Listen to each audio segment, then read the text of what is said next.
McGee and Molly Show.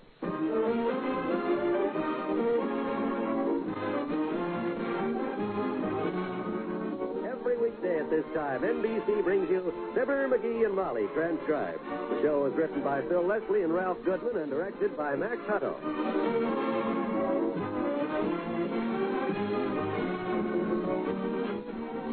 We'll join Fibber and Molly in just a moment. You have a lot of driving to do between now and next spring, and some of it will be made more difficult by bad weather. That means extra caution on your part to avoid an accident. Statistics show that there are more accidents during the winter months than at other times of the year. It's easy to see why.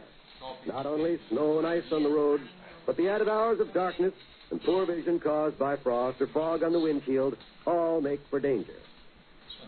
But a little extra attention to the rules of driving safety will help you to avoid an accident that could spell tragedy for you, your family, or friends. First of all, make sure that your car is in perfect condition before you start, especially the brakes and tires, and have tire chains handy in case you need them. Second, drive slowly. Third, watch the traffic signs and obey them. And fourth, signal for all stops and turns. Guard against traffic accidents this winter. Drive carefully for your life.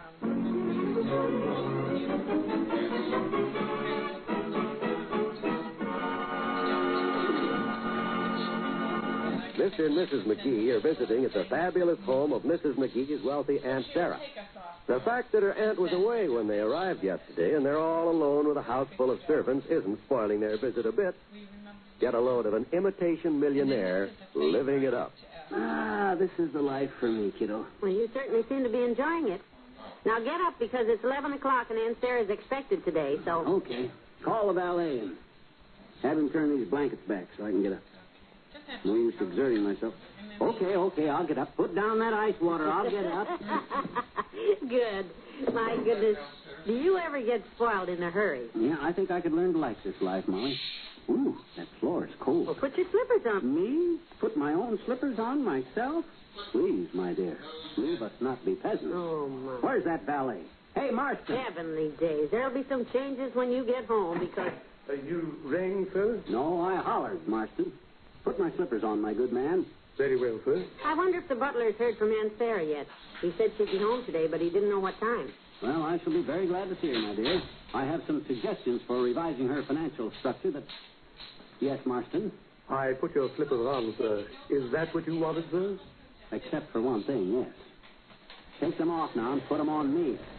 Oh, I'm sorry, sir. Dreadfully sorry. There you are, sir. Well, that's better, Marston. Now go turn on the tub for me and then press me a pair of shoelaces. Oh. Brown ones. Very good. Oh, are you taking this big? Now, look, dearie, when Aunt Sarah gets home, slow down on this ordering the servants around, will you? Don't worry. I'll be the soul of diplomacy this trip, kiddo. I'll be as mealy-mouthed as a crow in a cornfield. Good for you. I want to find out what she's got in mind anyhow. Ah, when I think of the possibilities, when I think of what I could do with my brains and Aunt Sarah's millions, it just gives me goose pimples, Molly. Yes, makes me shudder, too. Just picture me with $10 million operating in the stock market. There I am in the middle of Wall Street. Get out of that seat, boy. You'll get hit by a truck. The Wolf of Wall Street, they call me. I deal in millions. I buy, I sell, I buy again. I look at the ticker tape. It's a bull market. And well named. I see a chance to corner the market.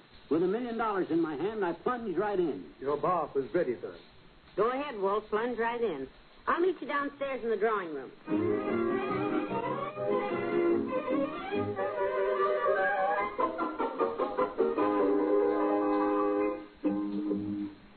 Hey, Molly, where are you? Here I am, dearie, in the drawing room. Oh, this place is simply fabulous. Yeah? You heard anything from Aunt Sarah? Not yet. I haven't talked to anybody. Well, let's get that butler in here. I want a cigar anyhow. Where's the bell cord for this room, you know? Try that silk rope against the wall there. This one? Okay.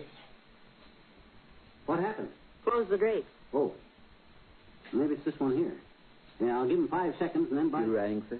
Oh, hello, Parkinson. Good morning, ma'am. Yeah, I rang, Parky. A cigar, please. Yes, sir. Here you are, sir. Coronas, huh? $1 apiece, Molly. Oh? You may remove the band, Parkinson. Thank you, sir. You may place it between my teeth. Would you like me to bite the end off it for you, sir? Oh, no. I'm not helpless, Parky. You'd have a hard time proving that. There you are, sir. Ah, get a load of that aroma, Molly.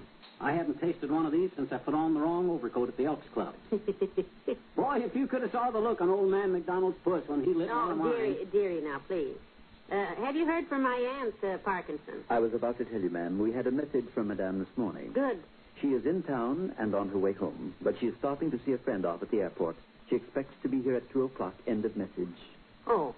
Did you talk to her? Does she know we have arrived? I regret to say she does not, ma'am. The above-quoted message came from her banker, who received it from her attorney and delivered it by telephone. Well, we'll have a little surprise for her, won't we, Parky? I dare say, sir. Will that be all, sir? Yeah. Incidentally, tell the cook not to bother with anything elaborate for lunch, Parkinson. Thank you, sir. Just a simple breast of pheasant under glass. Stained glass, of course. Broccoli with holiday sauce and a couple of baked Alaskas. Oh, my. And Parkinson, tell the cook to bake those Alaskas well. The one she sent up for my midnight snack last night was cold in the middle. But, McGee, a baked Alaska has ice. Please, my dear. That will be all, Parkinson. Very well, sir. When the cook hears this. Come, my dear. Leave a stroll through the garden.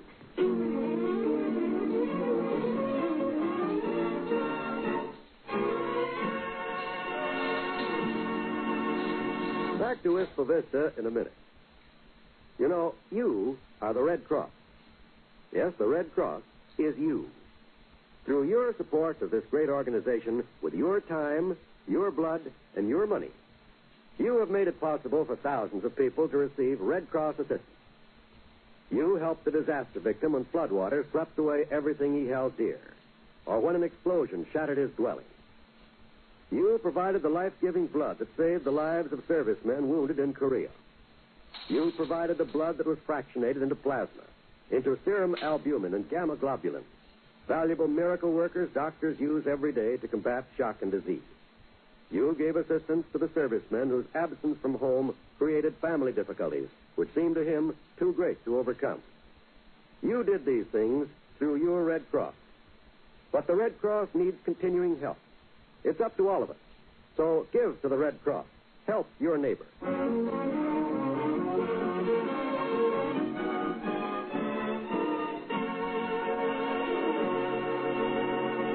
But, Cookie, you can't desert the kitchen now. Breast of pheasant under stained glass he wants, doesn't he? A baked Alaska done in the middle. 18 years I've cooked for the missus. Her and her cockeyed relatives. Please, Mrs. O'Brien, let us not so far forget ourselves as to refer to Madame's relatives, however trying they may be, as her cock-eyed relatives. I'll refer to her cockeyed relatives any way I like, Mr. Parkinson. I have never seen one like this one. This... McGee, his name is. It is his wife who's related to Madame. Well, it's a fine name to belong to such a knucklehead. 11 o'clock last night, the buzzer rang. A little snack he wanted. I sent up a ham sandwich. 12 o'clock, the buzzer wakes me up again. Too much mayonnaise on the sandwich, he says. 1 o'clock, he wants a glass of milk. Warm milk. I fully sympathize with you, Margaret. Their unexpected arrival quite upset me yesterday.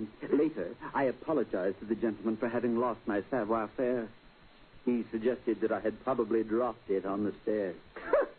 And do you know, I found myself searching for it on the way down. It's frightening. Well, he doesn't frighten me. And I don't care whose relatives they are. I'll bake no baked Alaska.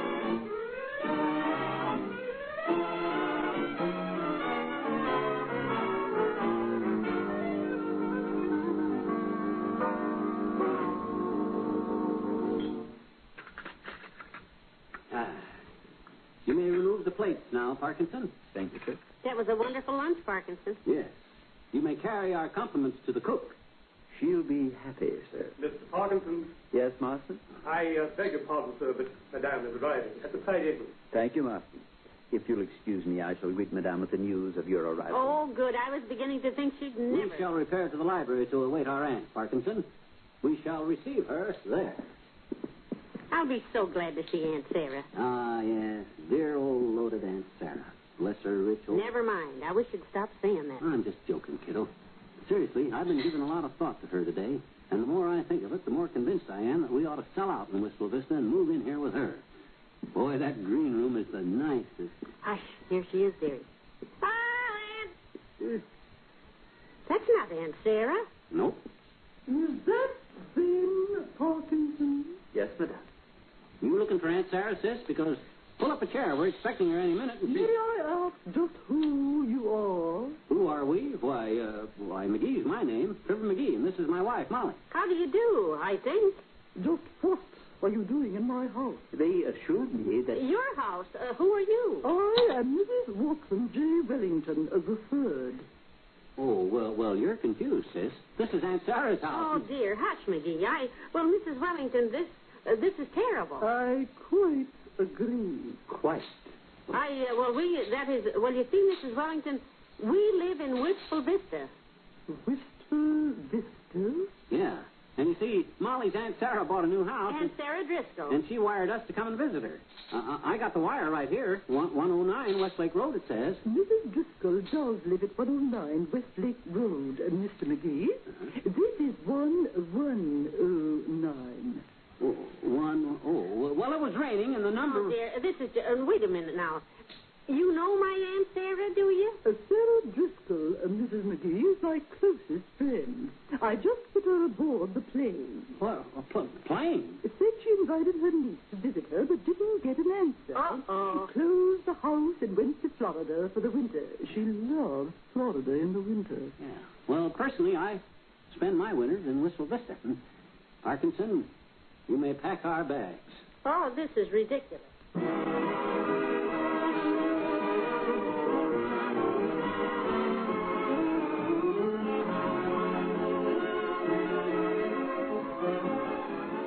Fibber and Molly will be right back.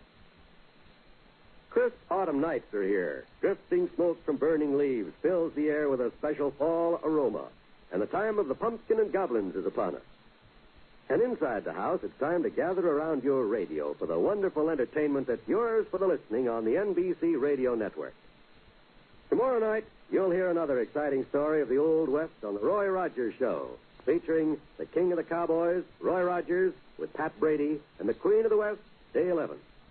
You'll truly enjoy the adventures from the Double R Bar Ranch in Paradise Valley as told on the Roy Rogers Show.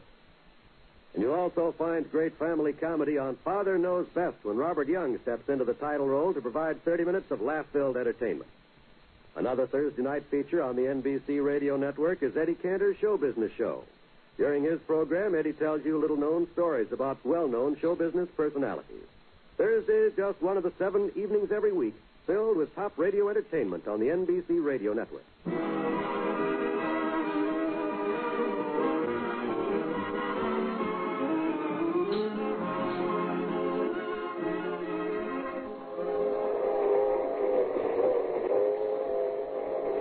It'll be kind of good to get home, won't it, dearie? Yeah, sure will.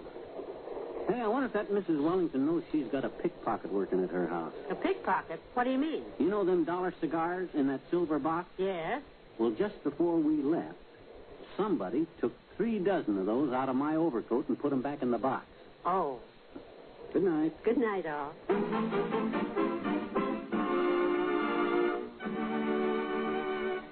NBC has brought you the Fibber McGee and Molly program, transcribed with Parley Bear as the butler, Margaret Brayton as the cook, and Elvia Allman as Mrs. Wellington. This is John Wald inviting you to be with us again tomorrow night for another visit with Fibber McGee and Molly. And now laugh with Can You Top This on the NBC Radio Network.